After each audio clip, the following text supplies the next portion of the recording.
Welcome everybody to my channel. This is Jeremy Crow, and today we're going to be talking about the Novus Ordo Luciferi.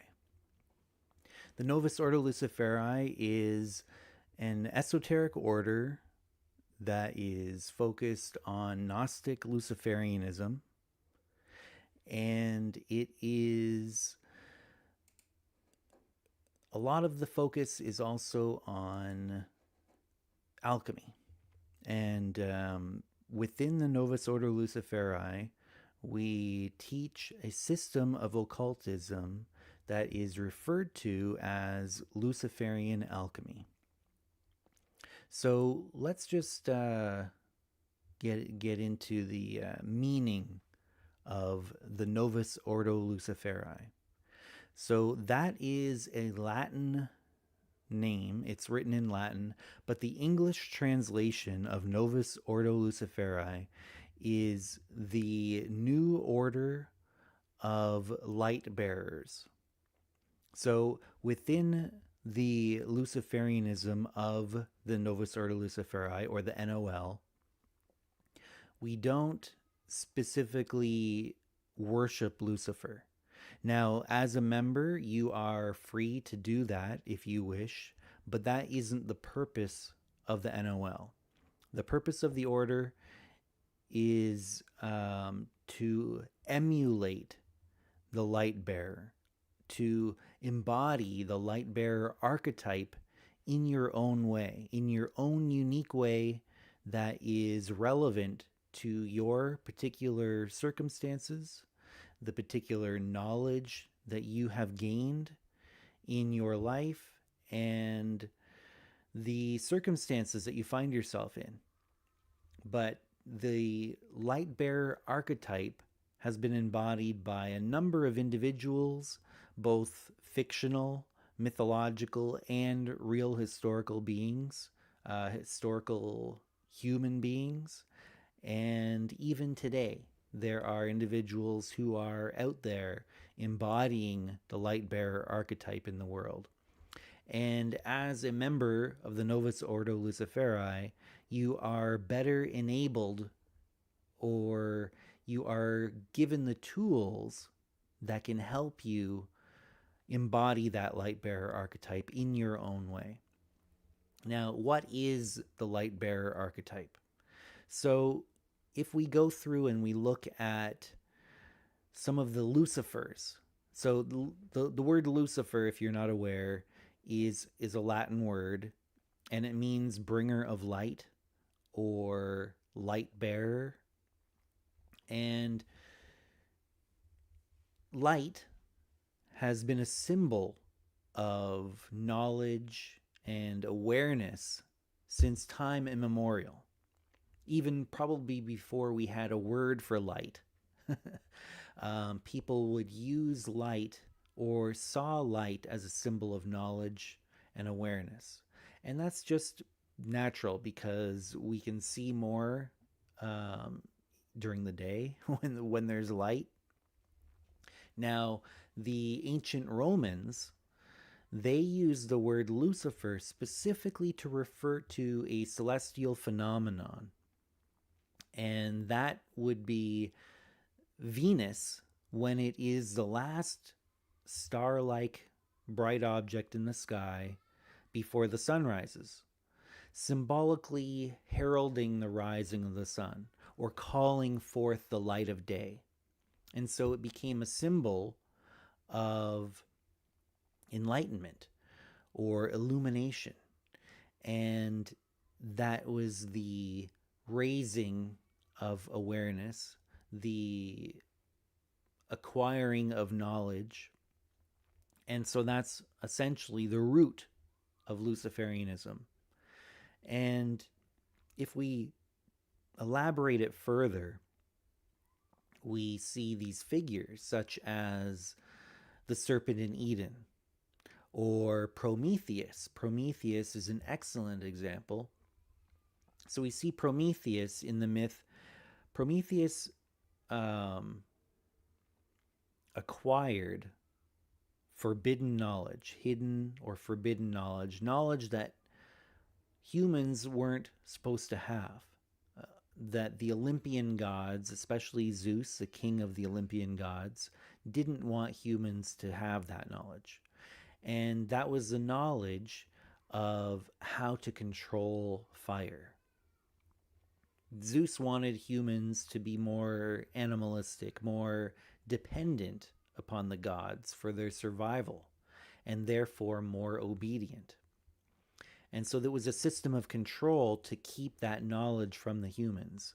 But Prometheus saw a higher potential in humanity and therefore stole the fire of the gods, gave it to humanity, taught them how to use the fire, and they were able to emancipate themselves from these systems of control, at least to some extent, to a greater level than they had before.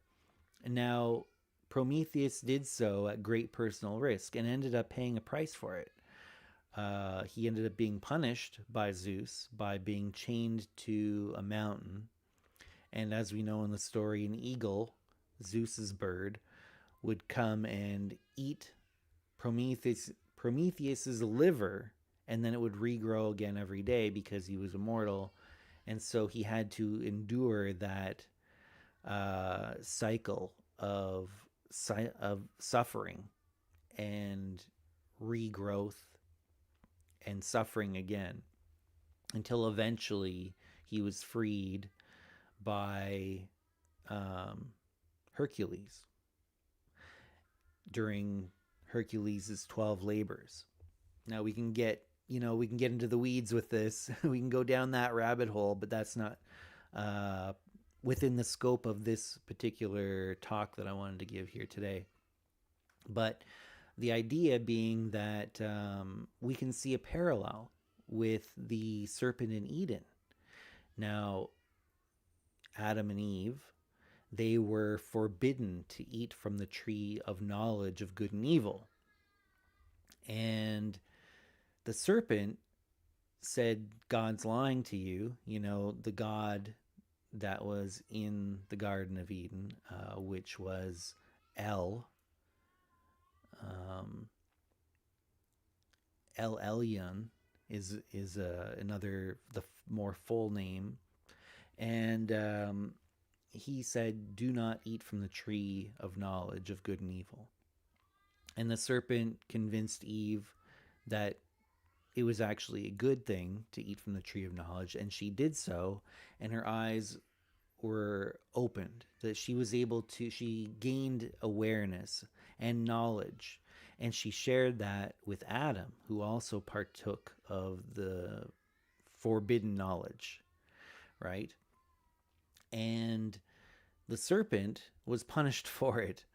The serpent was did have legs at the time, and those were taken away, and was forced to crawl on his belly, and so on, and there's a lot of examples of this. You also see in ancient Sumerian and Babylonian, you have Enki, and later called Ea. And this was a god among several who had a role in the creation of the human species. The humans were servants, just like in the Greco-Roman myth with Prometheus. The humans were servants to the Olympian gods, just like in the story of Genesis, where Adam and Eve were servants of El Elyon. In the Sumerian, which is much older, Enki and his brother Enlil, they had a role in the creation of the human species, and they were using the humans as labor, as servants, that they performed labor for the gods. And at one point, Enlil, who is essentially later called El as well. So it's basically the same God that you see in the story of Genesis. He didn't want the humans to be around anymore, and so tried to wipe them out, just like in the flood in the Noah story. But again, much older. And Enki saw a lot of potential in the humans and didn't want that to happen. So Enki gave humans the knowledge to survive the cataclysms that Enlil inflicted upon them in an attempt to wipe them out. This was knowledge that they weren't supposed to have, and Enki disobeyed the other gods, broke off from them, went against them to secretly teach humans this forbidden knowledge so that they could survive these cataclysms. Now, Enki didn't really experience a major punishment, but that's not an essential part of the story. There's a risk, though. There is that personal risk. And if you wanted to look at a historical human figure that embodied the Lightbearer archetype, you have Galileo Galilei is an excellent example. At the time, the Roman Catholic Church had an immense amount of power and influence in the world, and Galileo was doing his scientific experiments and came to the conclusion that the sun was made more sense to think of as the center of our solar system, and that the Earth rotated around it, and that there were other planets out there that were also rotating around the Earth or around the sun, and so forth. That basically the idea that the Earth was not the center of the universe, which was extremely heretical and undermined the established doctrine of the Roman Catholic Church at the time. And for that, Galileo was punished and by the Roman Catholic Church and was forced to recant what he had said to humanity. But it was already out. The seeds had been sown. Eventually, many centuries later, the Vatican eventually apologized for its treatment of Galileo, because we now know that he was sharing scientific evidence and conclusions based on those scientific findings. But he didn't end up getting it as bad as some other people did, like Giordano Bruno, for example, is another figure that embodied the Lightbearer archetype. Now, these people were Lucifers. They had earned the title of Lucifer or Lightbearer through their actions in the world, through embodying that archetype that I just kind of explained in a bunch of different examples there. Now, they may not have considered themselves Luciferian, but regardless, they did embody that Lightbearer archetype in their own unique way.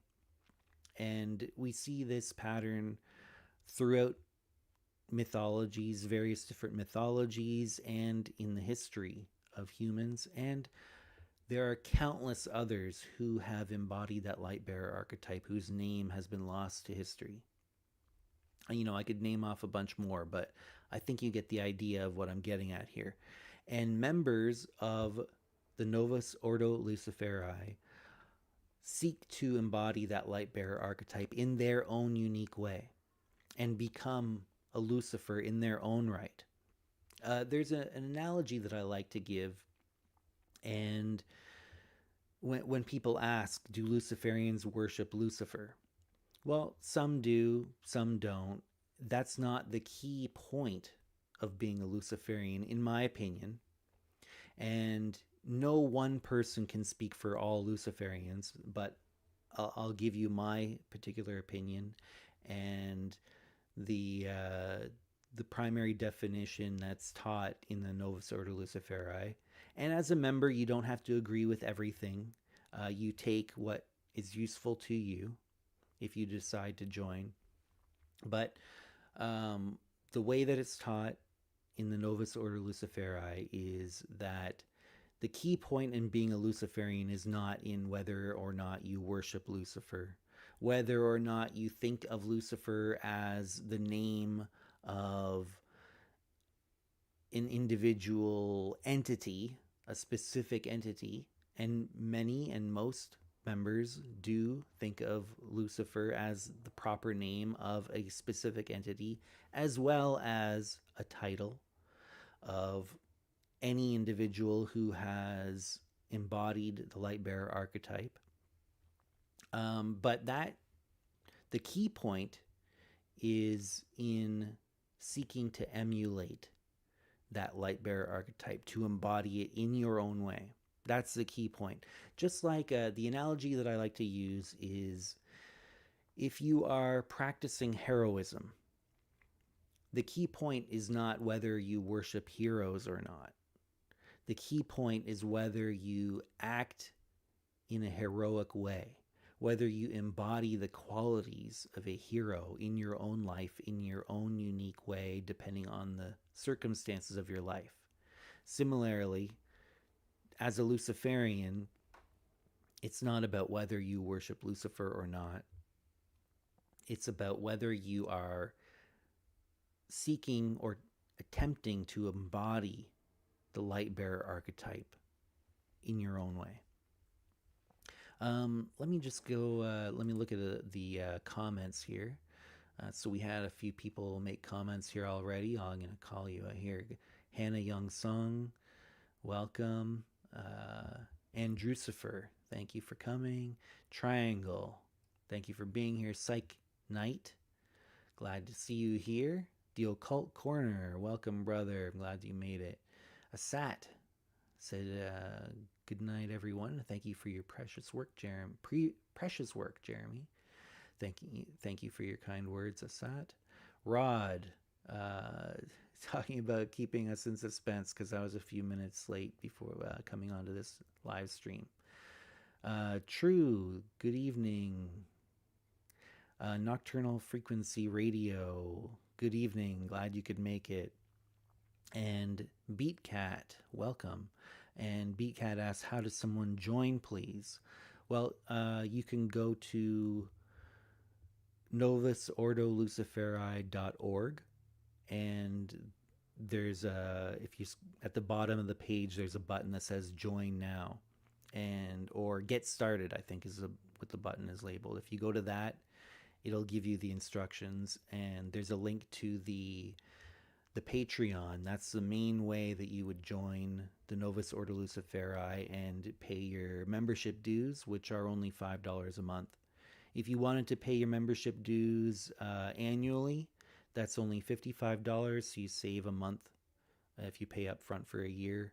And that's through a Store Envy link that goes to the Jeremy Crow, my personal Store Envy.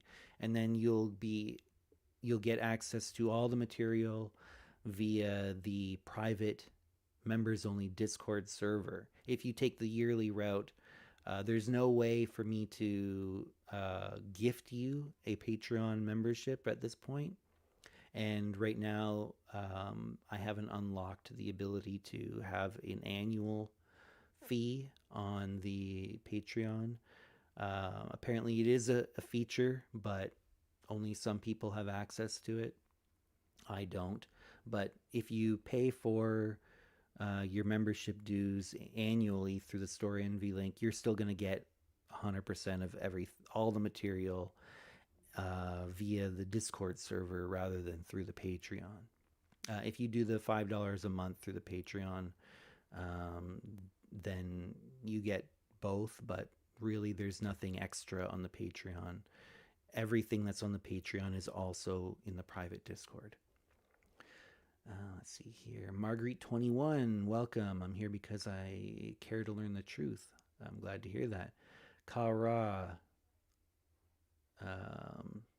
welcome. Claiming to be Lucifer. Yeah, a lot of us are. As I was mentioning in the previous part of this live stream. Beatcat said, "Thank you. Oh, nice, cheaper than Amorc." Yeah, I think. Yeah, I wanted. The thing is, I wanted to make it very accessible. So, I think I don't know of any other esoteric orders that have a lower membership fee, membership dues structure. So, okay. So moving on. Um, as I said, the Novus Ordo Luciferi is a Gnostic Luciferian Esoteric Order. And so there is a mythos that we utilize in the order, and it informs the practices. And as I said, it's not dogmatic. You do not have to believe in everything that's being taught in the order. You take what's valuable to you, and anything else, you could consider it and see if it makes sense to you. And you're not obligated to just buy into everything that's taught. But the mythos of the Novus Ordo Luciferi is a Gnostic one, and it's a unique take on the Gnostic idea.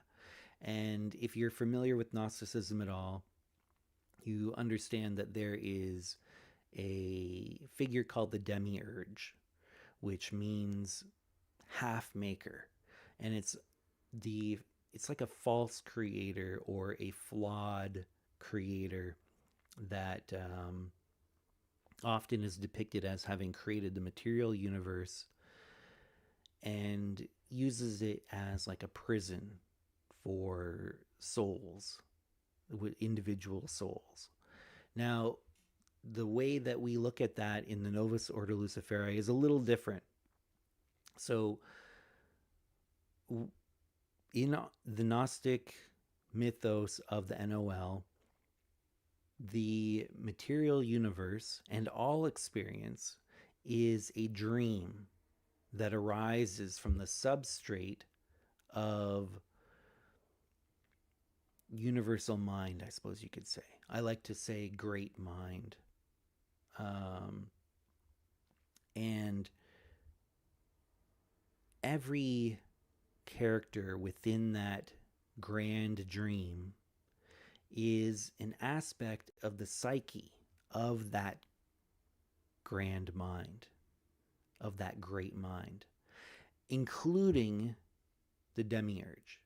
Now, the demiurge believes itself to be the dreamer, but it is actually just one of the dream characters, and it doesn't want to admit that. Now, this grand dream it arose spontaneously, just like how our dreams tend to arise spontaneously. We don't tend to consciously craft our individual dreams. Like when you go to sleep, a dream just arises spontaneously, fully formed and already in progress. And generally, for most people, most of the time, that dream is largely non-lucid, meaning that you don't recognize it to be a dream while you're experiencing it. Similarly, with the grand dream, that is the version of Gnosticism that the flaw, in a sense, the flaw is ignorance. The flaw is that lack of awareness that it is a dream. And as you gain greater awareness of the true nature of the experience that you're having, that is a type of lucidity, which is a term that can be compared to illumination or enlightenment. Both, again, words that have their root in the word for light, as well as lucid.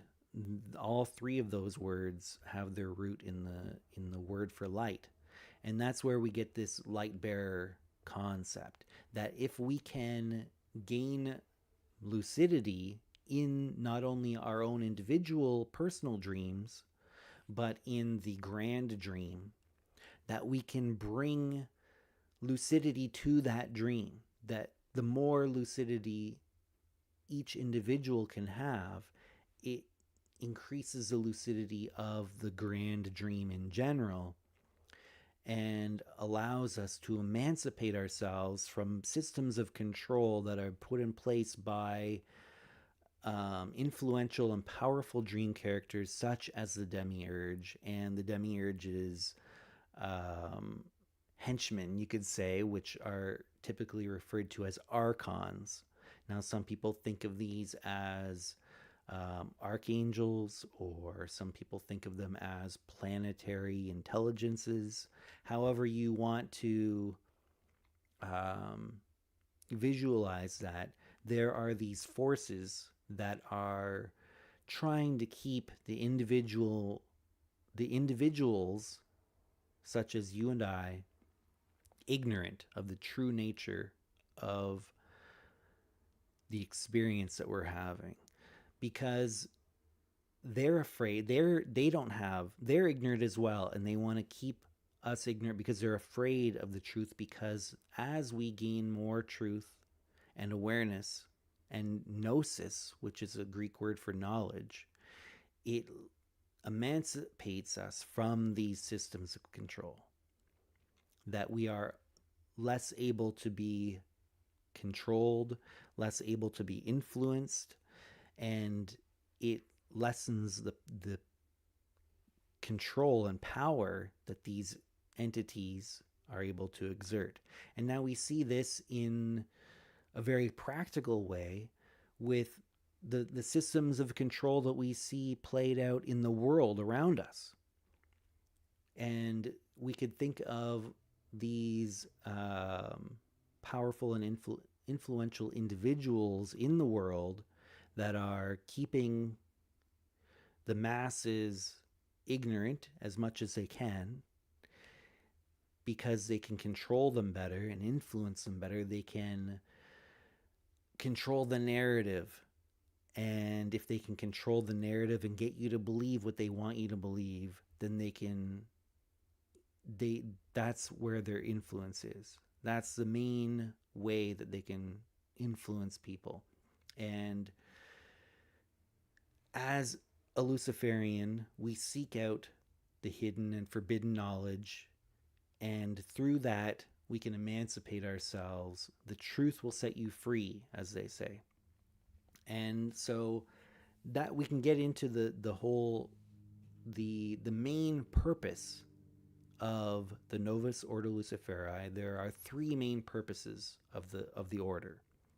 The first being that we seek to assist each other, to support one another in our quest for what in the left-hand path is often referred to as apotheosis, which is a fancy word for becoming a god or becoming deified.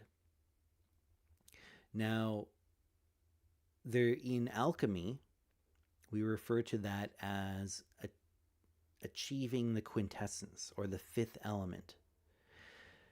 And there are so many different ways of describing this. If you look at the various different traditions and esoteric philosophies and practices around the world, you have the Taoist immortal, you have the resurrection body of Christ, you have the perfect ashlar in Freemasonry. There's all of these different, you have the rainbow body or the diamond body in Buddhism. There's so many different ways of saying this. In New Age philosophy, you hear people talk about ascension. Some people refer to it as, I think, a five-dimensional body or something like that. Some people, I don't really know that term as much, but something along those lines. And I like to refer to it as the complete harmonized self. Now, you see in a lot of different traditions, people talk about the higher self. Now, I don't like to use that term because it automatically implies a lower self or lesser self. And to me, that is just another way of allowing your subconscious mind to relegate the parts of yourself that you've rejected, that you find uncomfortable, that you've suppressed. Jung would have called it the shadow. It just justifies the existence of taking those parts of yourself that you have rejected or suppressed and keeping them in the shadow, because that's lesser. That's a lesser part. Even if you don't consciously acknowledge this idea of a lesser self, by using the term higher self, you're automatically creating that in the subconscious. So I don't like to talk about the higher self as something to attain to. I feel like that reinforces division within the self. I like to refer to the goal of achieving a complete harmonized self in which all parts of the self are accepted, are healed, and integrated and unified under common goals and direction, and working in harmony with one another, to the point where it becomes a unit. And in alchemy, we refer to that as the fifth element, or the quintessence. So the number one, the first priority of the order is to facilitate and support the individual members' apotheosis, or the going through the alchemical process in order to manifest the quintessence of the self, or the complete harmonized self. So that's the number one priority. Let me just see if there's any comments here. Ryan, welcome. Okay, see here. DA, thanks for showing up. What are your thoughts on when we die? Okay, well, yeah, I can get into that right now, because it kind of ties into what we're talking about here. Now, as I said, this is not dogmatic, but in my view, if you can achieve that complete harmonized self, then you can, when the physical body stops working, then the soul is in such a state of unification that it doesn't break down. So let me give a little bit of background here. In Hermetic alchemy, you have this concept which is often referred to as, it's a Hermetic axiom: as above, so below. That which is above is like that which is below, and that which is below is like that which is above. Now, that again ties into this above and below type terminology, which can be interpreted. We can put value judgments on what's above and what's below as being greater or lesser, or more important or less important, or more worthy or less worthy, but that's not what we're talking about here. What we're talking about, in the way that I view it, is some people say as within, so without. So that means the internal is like that which is external, or what you experience on one plane of existence can inform what's going on another plane of existence. So if we look at the physical level, when the physical body stops working properly, when you die, the bonds between the components of the physical body start breaking down. Eventually, all the different parts of the body disperse and end up getting reused to create other bodies. Now, a similar thing happens to the soul. So after we die, the soul, which in most people is extremely fragmented. How many people are extremely internally conflicted? They have so many different parts of themselves, so many aspects that are not in harmony with one another.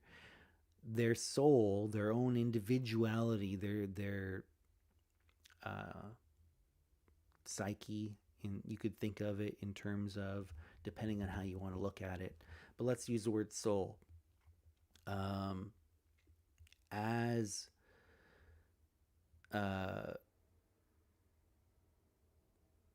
it, when you die, the bonds between the fragments, because our soul tends to be, for most people, is a loose conglomeration of soul fragments that are kind of clumped together in a, almost haphazard way.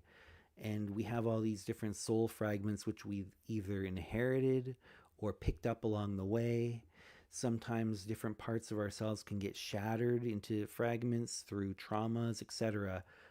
We tend to be very fragmented individuals. Our soul is very fragmented in the average individual. Now, when you die, the bonds between the soul fragments start to break down, and eventually those soul fragments go off and become dispersed, and those get reused to create other souls and get picked up. Different parts, different fragments get picked up by individuals. Now, one big difference from the physical to the soul level is that the soul can be copied infinitely. So you don't have just one soul fragment that can go to this to create this other soul. It can get copied and reused multiple times. But if you've achieved that complete harmonized self, then there are no real bonds to break down between the fragments, because it's not fragmented anymore. You've unified it. You've created that quintessence of self, and it doesn't break down. So you survive what sometimes is referred to as the second death, if you can achieve that level of integration. So hopefully that explains, at least to some extent, at least the first level of what happens after you die. Depending on how much progress you've made in achieving that quintessence of self, or the complete harmonized self. Marguerite 21. It's not the name of the devil at all, and Christ never called him by that name. He said, "Get behind me, Satan." Right. So in modern Christian folklore, most average Christians will think of the word Lucifer as another name for Satan or the devil. And that's not the original usage of the word. The original usage of the word was the morning star, the last bright object before the sun rose in the morning, heralding the calling of the light of day, which, as I mentioned earlier, is a symbol of the dawning of awareness, the gaining of knowledge. It's a force of illumination, of enlightenment, and it fights against the ignorance. That's what that's a symbol of. Lucifer is a symbol of enlightenment and pushing back the forces of ignorance. Okay, let me see here what else we have here. Thanks for sharing your thoughts on this, Jeremy. I do believe you have a soul. Right. Right, so therefore, Marguerite 21 says, therefore, Satan and Lucifer are two completely different entities. Yeah. So the way that most Luciferians operate, Lucifer and Satan are treated as two separate entities, two separate meanings. And, some people can think of there's overlap in some ways, in certain aspects, but I definitely think of Lucifer and Satan as two separate things. I don't buy into the modern folklore, and that's not even biblically accurate anyways, to say that Lucifer is Satan, and that's beyond the scope. But I do have a video that you can look up on my channel. It's called Lucifer, Father of Lies or Bringer of Light, and it gets into a lot more in depth about that. if you're interested in diving more into that subject. Yeah, okay, so let me continue. So the number one priority of the Novus Ordo Luciferi is in supporting and facilitating the individual apotheosis of each individual member. That's number one. Number two is to help individual members in their quest to seek out hidden and forbidden knowledge. And a lot of the time, that begins with the self. So the hidden and forbidden knowledge that you first seek out is knowledge of the self.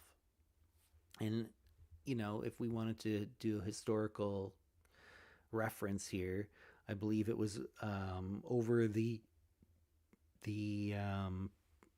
Delphi Oracle, I believe. It had a saying which was, "Know thyself, and you shall know the gods and the universe," or something along those lines. And that's what we're talking about here. The first place that we look for that hidden knowledge is knowledge of the self, because if we can really uncover that knowledge of the self, then that's the knowledge that those who want to keep us ignorant, symbolized by the demiurge and the demiurge's archons, but also in a very practical sense, in a very worldly way. If we look at the systems that are set up in this world,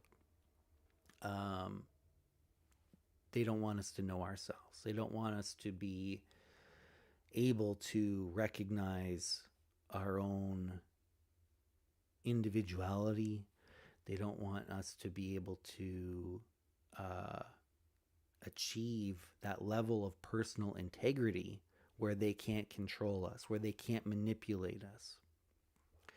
So that search and quest for hidden and forbidden knowledge is the next priority in the order. And finally, to share knowledge with the world at large and not just within the membership. You know, within the membership, we have our own particular private rites and practices, and we have our own mythos that we work with as well, as mentioned earlier.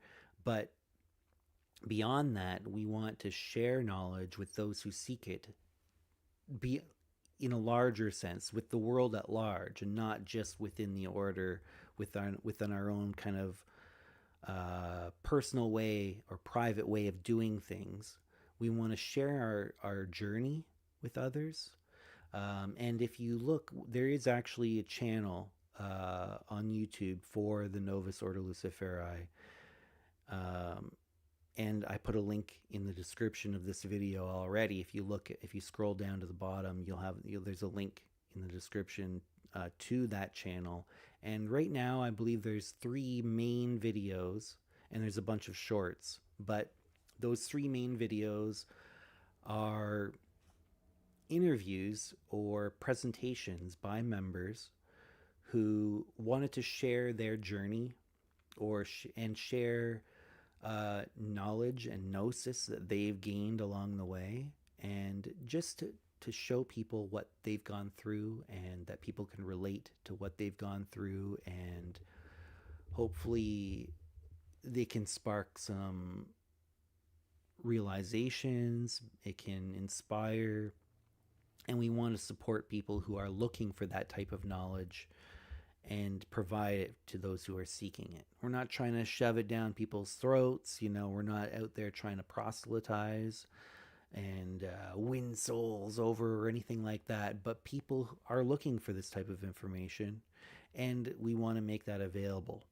And that's what I'm doing here on my personal channel, as well as the channel for the order is for people who are involved, can share their story beyond to the world at large, for people who are seeking that. So those are the 3 main things, and that's one way that we can become light bearers, is that we can just simply share our story with the world, and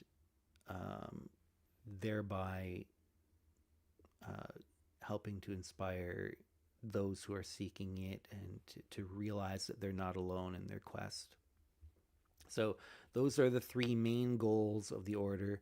Number one, to support the individual members' apotheosis. Two, to support the seeking out, the quest for hidden and forbidden knowledge. And thirdly, to share knowledge with the world in order to help emancipate individuals from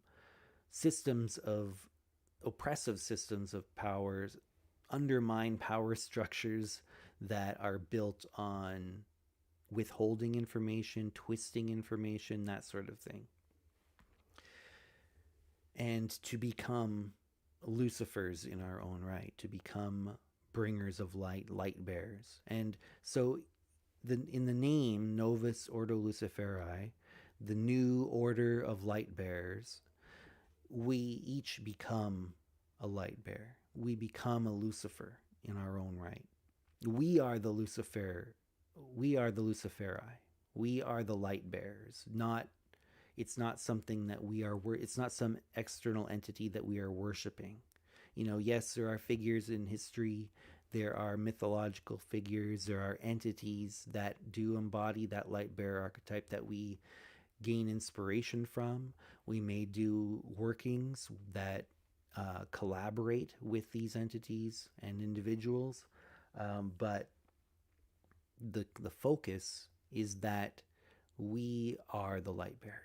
We seek to embody that light bearer archetype in our own right as individuals, and bring lucidity to the grand dream, and even ultimately to the demiurge and the demiurge's archons as well, that the demiurge itself can become illuminated, can become enlightened, and that can kind of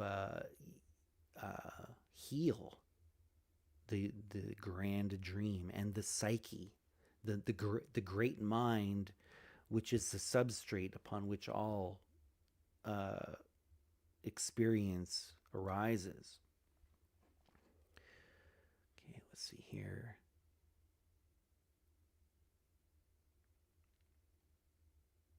Right. We don't, so DA, so that's what I don't understand about the monotheistic Abrahamic faith. It just feels like there's no accountability and no search for further knowledge.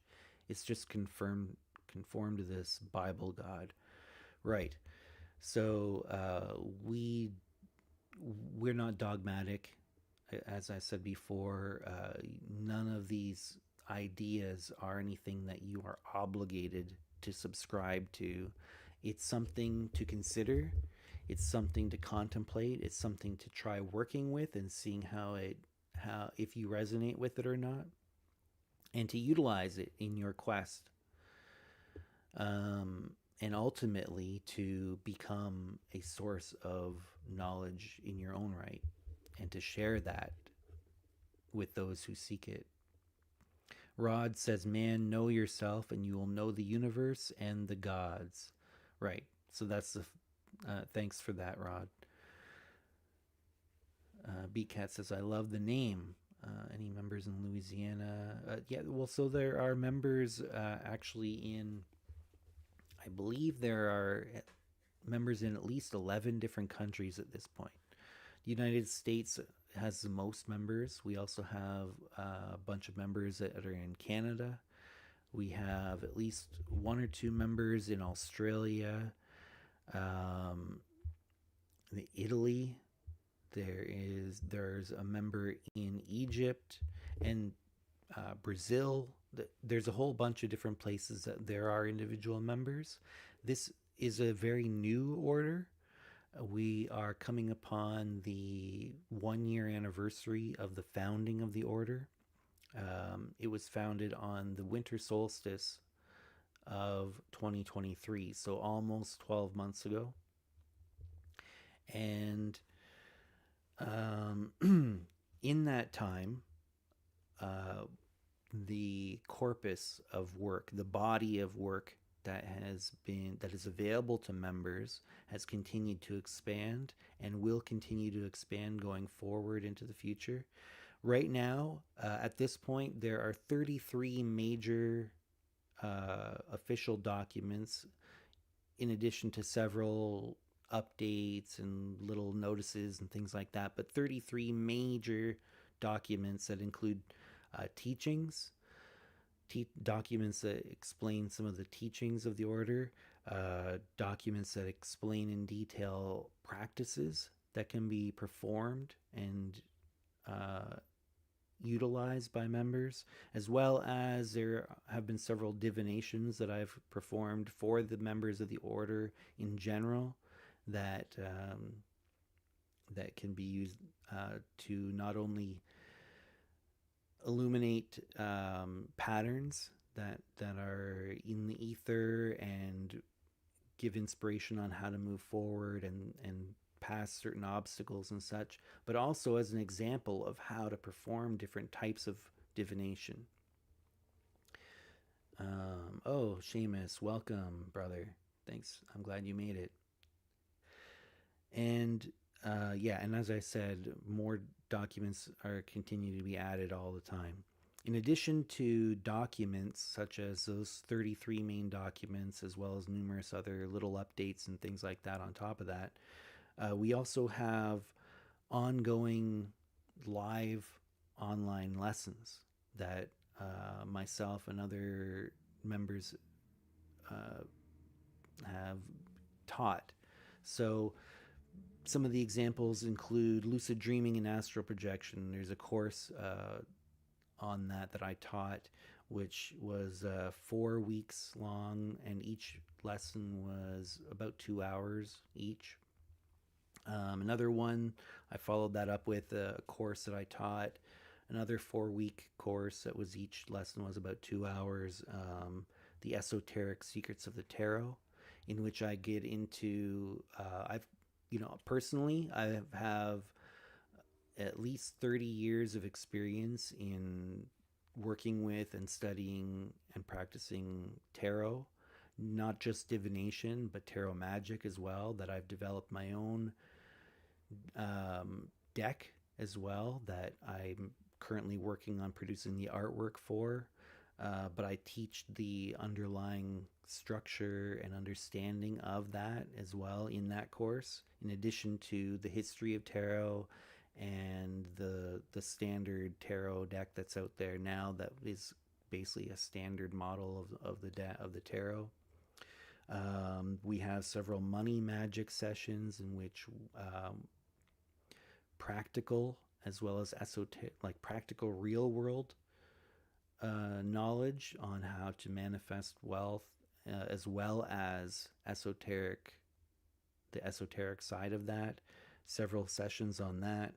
I did a workshop on a practical guide to utilizing the new Luciferian era calendar. So this is a way of tracking the cycles, especially the Earth, the moon, and the sun cycles that we see in that regular cycles, to how to track that. And I've developed a calendar for tracking that with its own notation. For example, we are currently in year 12 of the new Luciferian era. Excuse me.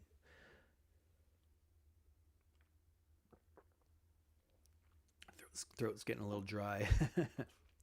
But I've developed a calendar which began on the winter solstice, December 21st of 2012. That was the beginning of year 0 of the new Luciferian era. Now that began at the end of the Mayan long count calendar. They believed in this concept of creations, that there were certain major eras that each had its own quality to it. And there were subsections within it as well. But that major era was going to end on that date, and a new one would begin. They believed during the peak of their civilization that they were in the fourth creation. And so now we are in the fifth creation, which I refer to as the new Luciferian era. And there's a calendar that I've developed that has a unique notation of how to track each of those major cycles: the Earth, the Moon, and the solar cycles. Um, and I teach, there's a workshop, a 2-hour workshop, in which I go over exactly how to calculate out dates in the new Luciferian era. And I've got a document as well. One of the teachings, official documents of the order, also goes through and explains how that works. And as a member, you get access to an exclusive tool, which is a Google Calendar that you can add on your own Google Calendar. You can add it on top of your existing Google Calendar if you have one. And it tells you the date, today's date, in the new Luciferian era. Today would be, let me just look it up real quick, actually. Because that it makes it easy. You don't have to calculate it out, because I've already done it. I've already done it for you. Where is it here?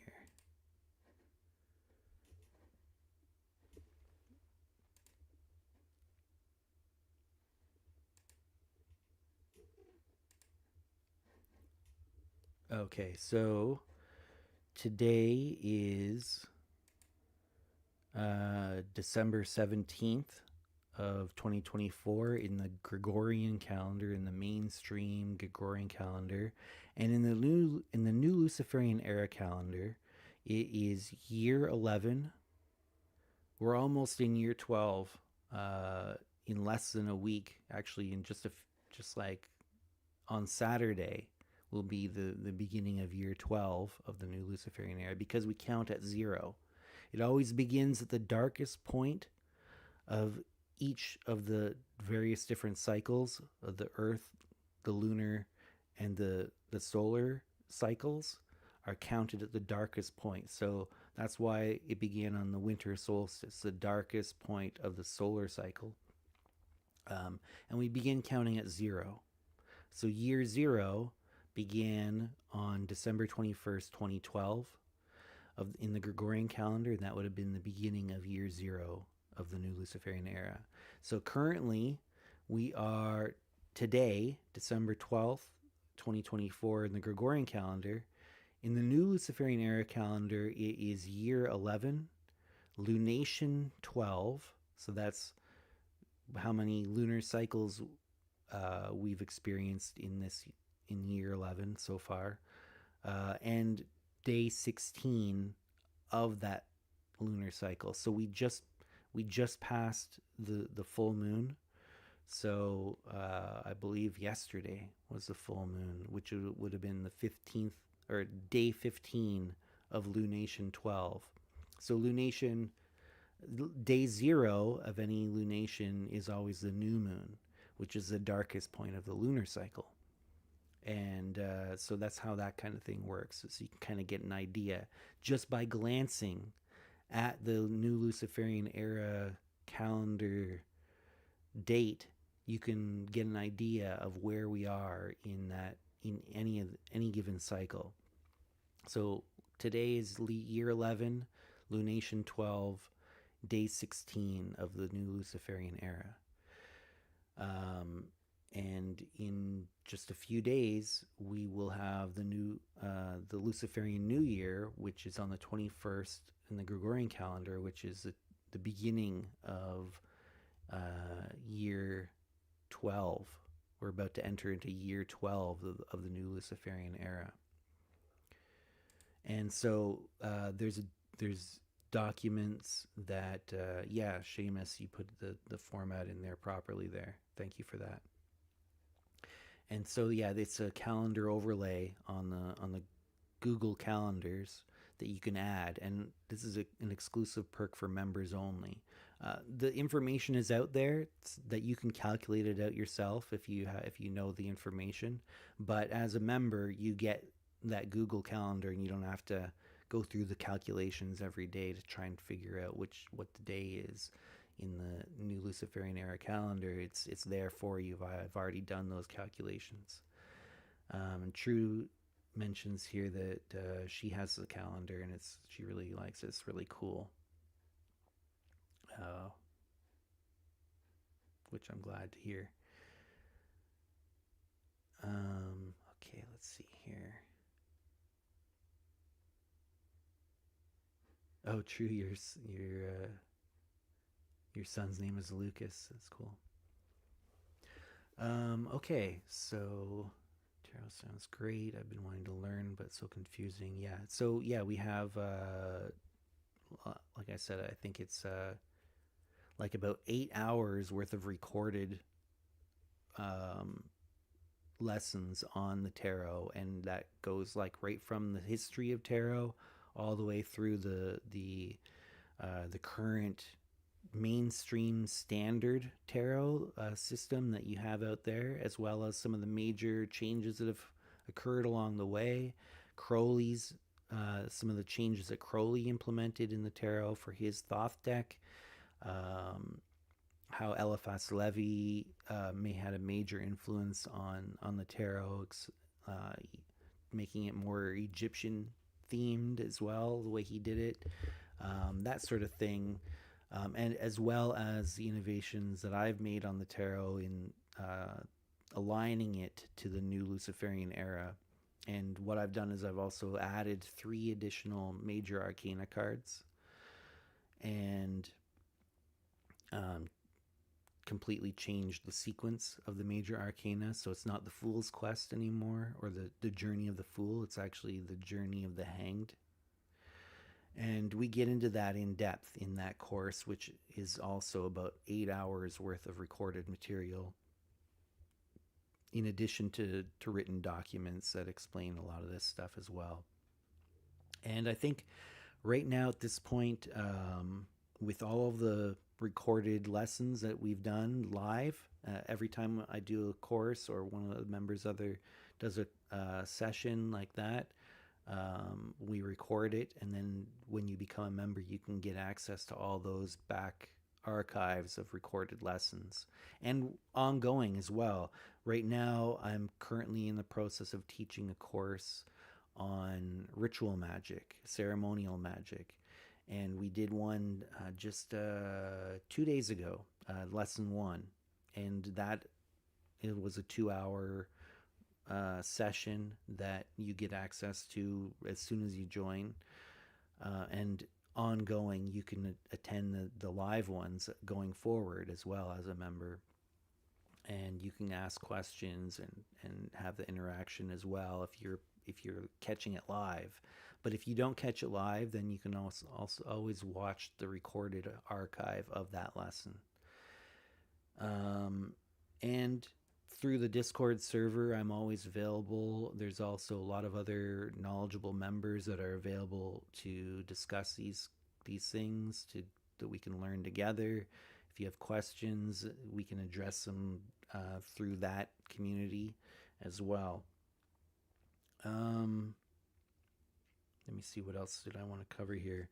Yeah, so some of the rituals include a self-initiation rite, and that is something that you can perform, which what the core of that is, the formula behind that self-initiation rite is that you put yourself symbolically through the alchemical process, through ritual magic, and to initiate the process of manifesting the quintessence within the self. Now, unlike most initiations, this isn't just a one-time deal. This is something that you can repeat on occasion to continue to build that momentum, to establish the certain words of power that we utilize in that, which can be utilized in other workings later. ones that I've also written out for you, additional practices and rituals, including um, the rite of forbidden knowledge, which is a which externalizes it into an apple, where you put an apple through the alchemical process, cut it up, and eat it. And if it can be done as a group ritual as well, where the pieces are shared and eaten by the various different participants that are there. And that utilizes the same formula as the self initiation ritual, which uh, through ritual magic you've empowered, and uh, but it does it in a different way, and then so you can kind of get that same process but work at it from a different angle. And it can be utilized as a group ritual, which can be done privately or even publicly. And so there's going to be opportunities for people who aren't even members to participate in that ritual, officiated by individuals who have done the self initiation rite already, um, and utilizes words of power and such. Now, with that self initiation rite, there will be a phone call that I will make personally with you. As when you join, we can set up a time and we can have a call. And during that, I will convey a very important word of power. I won't tell you what any more details than that at this point. It's very private, but it is an important part that helps. It's part of the initiation where I convey something to you verbally, and that becomes a word of power that gets utilized in the self initiation rite that's not written down. So we have that one on one call. Even if you join at the $5 member level, and if you don't get personal sessions one on one with me in addition, beyond that, you still get that initial call where we go over some things and I convey that word to you, and we can have a bit of a conversation and such. And then you can do that self initiation right, ideally on a new moon, but you can do it whenever as well. And again, to repeat it on occasion is what I recommend. Now we also have a degree system, which I've laid out some of the basics for, but it hasn't been implemented yet. We're in the process of implementing that degree structure, which is really just a way of taking the material that exists and creating a logical structure for how to employ it and how to work through it, and getting recognition for having achieved certain levels of attainment within the system of occultism that is taught within the order. And I refer to that system of occultism as Luciferian alchemy.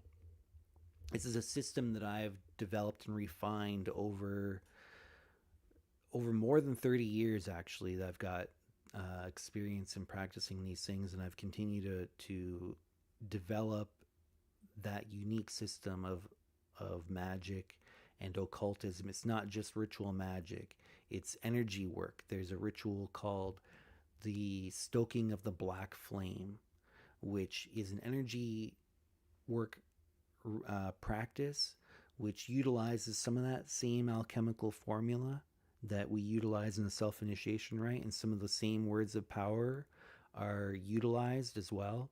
And it is essentially it's inspired by some of the Taoist internal alchemy practices, in which you work with the dantians.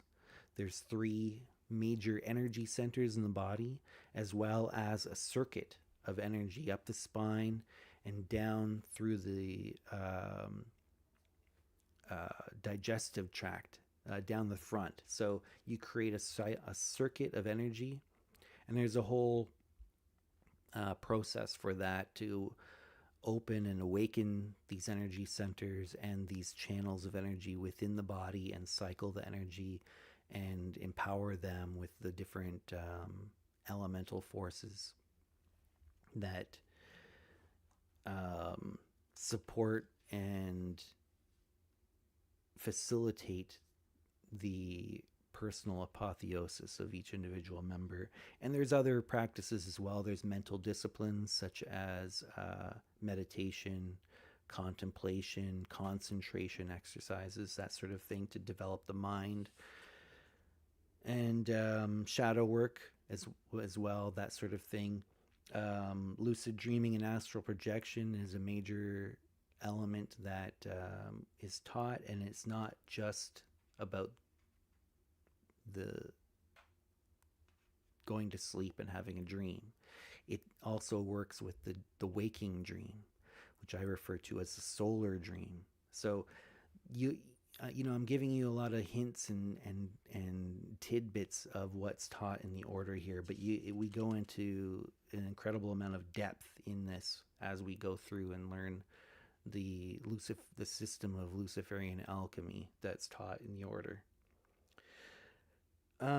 So the degree system that is being established right now. It's broken down into, as a member, when you join, as you support the work of the order by becoming a member and paying your dues, you become a torch bearer. So every member is a torch bearer in the Novus Ordo Luciferi just by being a member and supporting the work of it and and helping create a foundation for which it can operate in the world and continue forward in the world. But then you also have individuals who could be considered wayfarers. Now, this is not a degree per se, but it's more like you could think of it like a Ronin or a nomad type role, where you aren't necessarily following a particular course of progression, but you are utilizing the materials in your own unique way. You're taking what makes sense to you, and you are utilizing it in however way you want. And that's like that, we call it a wayfarer, where you haven't decided to embark upon the particular structured progression with Luciferian alchemy in the order, but you just kind of you have access to all that material, and you are utilizing it in your own way. Now, if you are going to go through the structured system, you can receive recognition in different stages. So the first stage would be the 0 degree, which is initiate. So once you've achieved a certain number of, once you've accomplished certain tasks and mastered certain material, then you can receive recognition as an initiate in the order, an official initiated member of the Novus Ordo Luciferi, and there's a signed certificate that you get suitable for framing with that if you desire to have that. The next level would be adept, one first degree, I guess you could call it. And that's a more in-depth knowledge and practice of Luciferian alchemy that's taught within the order. And then the third title, or the third recognition, is luminary, 2nd degree. And that would be an individual who is a community leader, in that they are potentially they're operating a local branch, or they're operating an inner order, and they are facilitating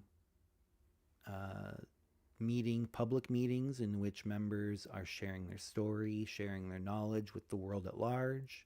They are facilitating group rituals, such as the Rite of Forbidden Knowledge, which is essentially a Gnostic Luciferian Mass or Eucharistic type ceremony. And so those are the three main structured levels of recognition within the order at this time. Now, as I said, we've only been in operation for just under a year, and we've already gotten this level of development, and we continue to develop further. And the next phase is to fully roll out that degree system that I just laid out, because for a while there, it was just, we were just going through the material, and you would basically, everybody was a wayfarer, just taking the material as they desired and working through it in their own kind of way. Seamus asked, could you give an example of a wayfarer's practice as it falls in line with NOL? Sure. So if you wanted to consider yourself as a wayfarer, you could potentially take the material. Maybe you're practicing, maybe you have or have not done the self-initiation rite, but maybe you have read through it and taken inspiration from it to create your own rituals. Maybe you are utilizing the words of power that are within that rite, but you didn't necessarily perform the self-initiation rite in a formal way. Maybe you are, maybe you have your own practice, but you are utilizing the practices such as the mental discipline, contemplation, concentration type exercises, and maybe you're not even utilizing the materials, the practices that are taught at all. Maybe you are just getting inspiration from the teachings. Maybe you're just availing yourself of the community interactions, going, attending an event, going, like, maybe all you're doing is you're participating in the online community through Discord, and maybe you're attending the online courses, but maybe you're not doing any of the practices explicitly as stated. Maybe you're just learning from the material that's available within the order. So that's an example of like a wayfarer within that. Maybe you're just going through and reading the materials and being like, okay, that's interesting.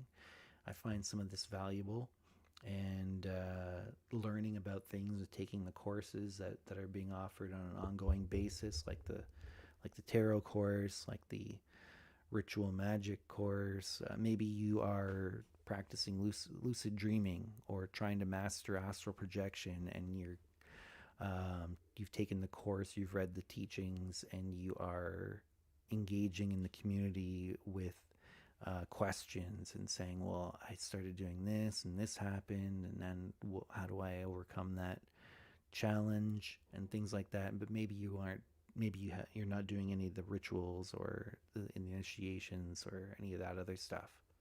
So that could be a wayfarer.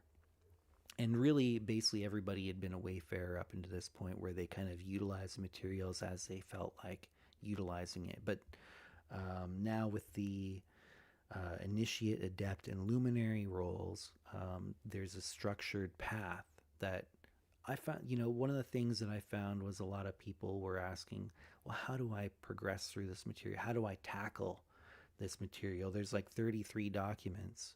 There's like over 30 hours of recorded videos of lessons and workshops and sessions that I can go through. How do I approach this material, and how do I get deeper involved in the work of the order? Well, that's why I instituted this, or I started laying out how the initiate, adept, and luminary roles can come into play. And I'm in the process of creating a more formalized structure of how that is going to be rolled out, which that's what I'm currently working on right now, is rolling that out. Going forward, we're going to focus a lot more on establishing local branches and inner orders within the Novus Ordo Luciferi. So this would be like jurisdiction-based groups where people can locally come together and share knowledge with each other, um, avail themselves of opportunities for personal growth through sharing a prepared uh, presentation with a group, a local in-person group, engaging in group rituals and practices together, forming local community. And there are documents that help you through that, and I can give you help in going through that. One of the upcoming courses, we're going to do a workshop on how to establish and develop local community and an official local branch if you wanted to do that. So that's one of the focuses. Also, what I was saying, inner orders, like a special interest group that can be formalized as people who are especially interested in a particular aspect of work of esoteric practice and teaching can participate in one of these decentralized, not local based, but like online. There could be real world events that are involved with those inner orders, but it's not bound to a specific local area. It's the thing that binds that inner order or that decentralized branch is a concept or a theme that is explored by people who are especially interested in that particular thing. So establishing these local branches and the inner orders is one of the next major phases that we're moving into now, and that'll give individuals opportunities to develop leadership skills and practice that sort of thing, as well as interact with a community of others, and also to share knowledge with non-members in your local area as well, to develop community even just beyond not just official members. But there's a lot of work that can be done where we involve individuals who aren't official members that can be part of the larger community. And once we can get some of these local branches established to the point where we have at least 5 official members in different branches, and now we already have one major or what, so we have one localized branch, which is in Ontario, Canada, which I'm running, and you can see 3 public meetings that have taken place online on the Novus Ordo Luciferi YouTube channel. Link in the description of this video. You just scroll to the bottom and there's a link directly to that YouTube channel, and you can see those 3 videos of the Ontario branch. We call them obelisks, is what the branch is called. Once we can get those obelisks to the level of tower, which is 3 official members or more, the next step beyond that is to get it to 5 members or more, and at that point those local branches can start engaging in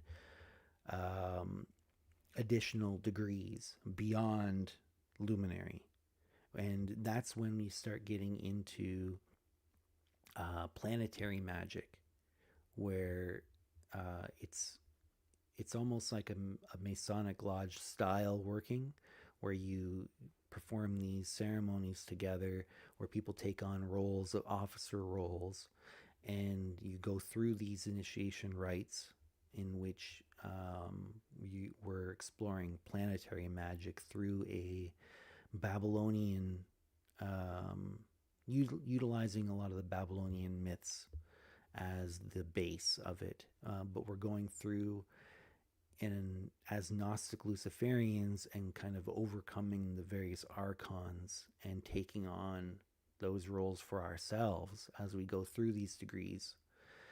And so that's uh, the next major phase that we're going to develop another level or layer to the Novus Ordo Luciferi, which I've been referring to as a ziggurat. So you are building a ziggurat level by level, and each of those levels essentially is represented by a planet that and we go through and establish those levels and to establish the ziggurat.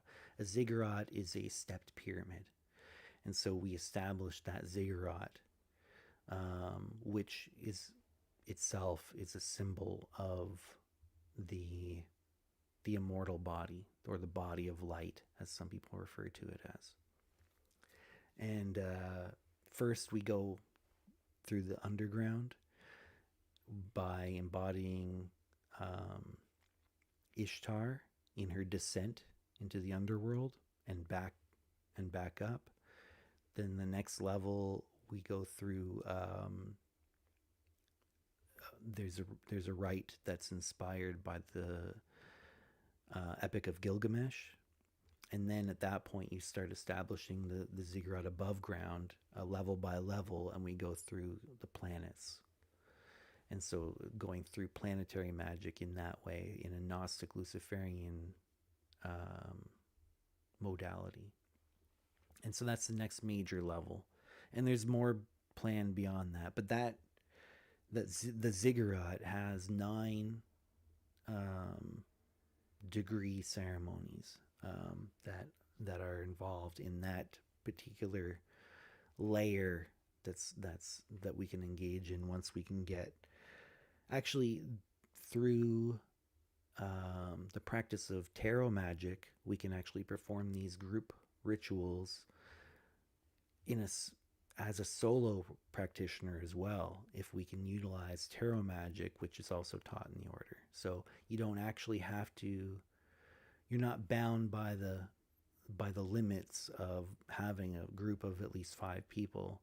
You can actually perform these group rituals as a solo practitioner if you utilize tarot magic. So, and I'll teach, that's taught in the order as well. So that is, where we're at. That's what you gain. Actually, another perk that I didn't mention yet of membership is not only do you get access to all the documents that have been put out so far, the 33 main documents, teachings, practices, divinations, and more constantly being added all the time. Not only do you also get over 30 hours of recorded lessons and workshops that have occurred online, and ongoing access to live lessons that are currently being taught, such as the ritual magic course. Not only do you get the new Luciferian era calendar overlay on your Google Calendar app,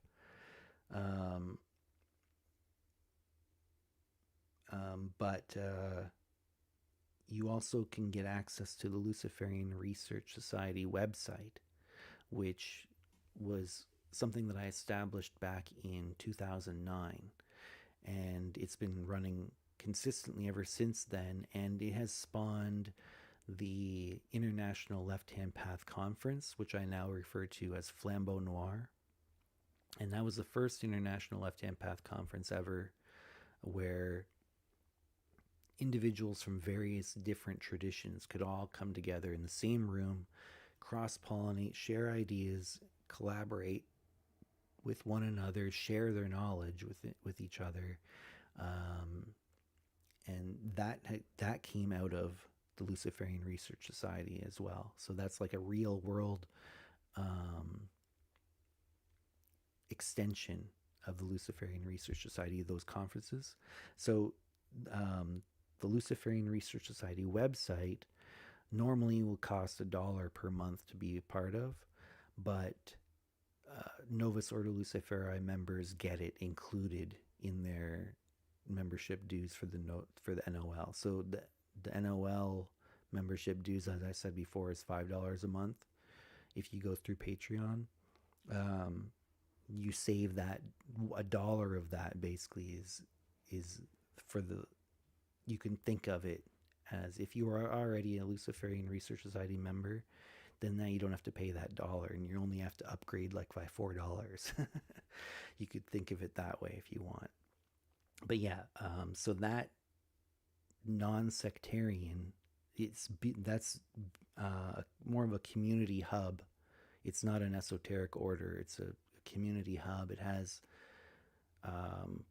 what is that? Like 15 years worth of archived content in there and ongoing. People can add discussions, participate in groups within that. You get access to that website, that private website, as well as a Novus Ordo Luciferi member. So, yeah, there's so many different reasons that I think that it's, you know, quite the value to join the NOL, and you get access to all that material and ongoing. So, that being said, is there anybody that has any questions? Anything that you want me to go into in more in depth? Let me see if there's any comments here. Beatcat says, sounds great. I'll be joining once this live is finished. Great. That'd be awesome. Connor, welcome to the live stream. Said, I can't see there being many people like that in the Okanagan where I live, maybe in Vancouver. Yeah, well, we have at least one member out west in Canada, which I believe they are in Alberta, I think. Calgary, I think that the member is at least one member in Calgary. Yeah, we have and you know, and it continues to grow. And the other cool thing is that as an individual, I give you guidance if you want to help you establish a local community. Just one official member can start an obelisk in your local area, because most of the meetings are public anyways. Then, and as new members join in your area, you can start to have private meetings as well, where you get together and discuss some of the private teachings and practices, and engage in group rituals like that with private members. But you can do a lot of community building just as an individual and share knowledge with the greater esoteric community in your area. And I can help guide people to do that. I've done this a lot of times before. I was, just as a bit of background, I was one of the heads of the Greater Church of Lucifer. I was a co-president of the Greater Church of Lucifer, which we later renamed the Assembly of Lightbearers. And Michael W. Ford, the author, he was also a co-president of that organization as well. And we had local branches in like a dozen countries, and we had a physical building established in Texas that we had for a year before it got shut down because the landlord was getting death threats and such, and didn't renew our lease. But you know, there's a variety of reasons why that went inactive. It actually became open source, and we kind of gave it to the community. But this is a little different. The Novus Ordo Luciferi takes some of the spirit of what we were doing back then, and what we were doing back then focused more on just the philosophy and lifestyle of Luciferianism, and it was a lot more generic. We didn't teach occultism explicitly. We didn't have occult teachings as part of that organization. It was more about the community. It was more about the lifestyle and philosophy behind it.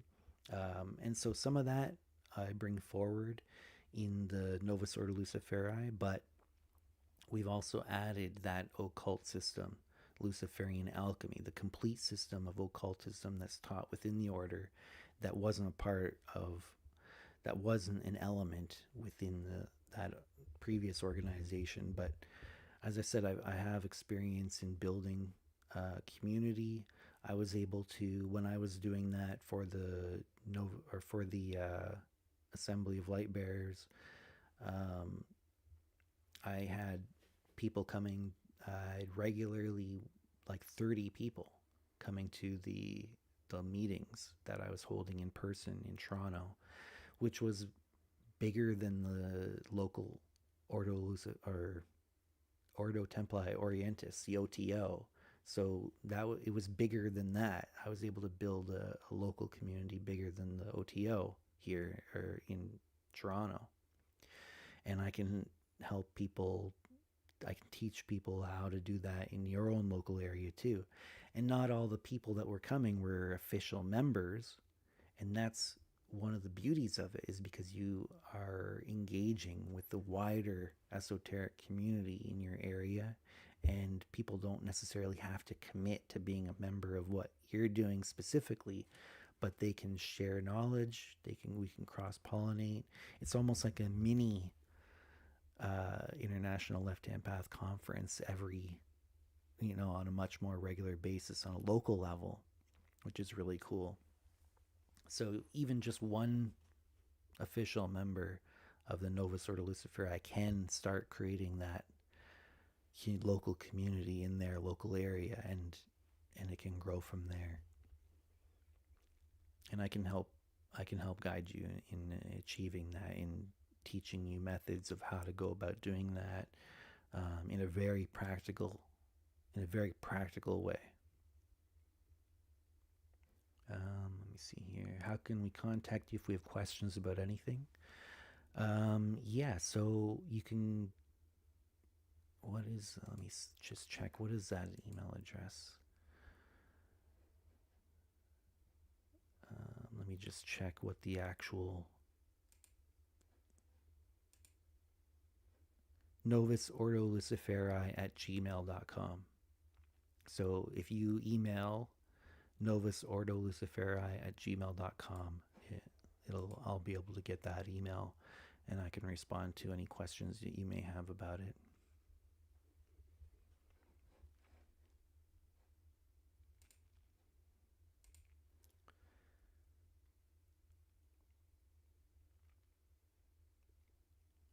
And BCAT joined. Welcome to the Novus Ordo Luciferi, BCAT. Happy to hear that you joined, and I'm excited to work with you on this stuff. And we can schedule a call that we can have a conversation and that. True said Tampa Bay, where Ryan and I live, will become a major NOL obelisk, then tower. Excellent. I'm glad to hear that. True has been a very dedicated member and has been attending all the courses and such. And it's really inspiring what you've been doing, True.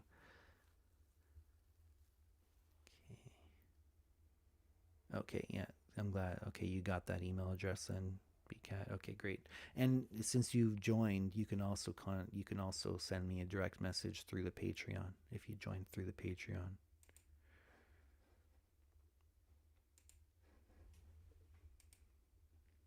If you joined through the shop or store envy link through an annual, by paying your membership dues annually, then we can interact through the Discord, the private members only Discord server. Also, if you're interested, if anybody here is interested, there is also the Luciferian Research Society Discord server, which is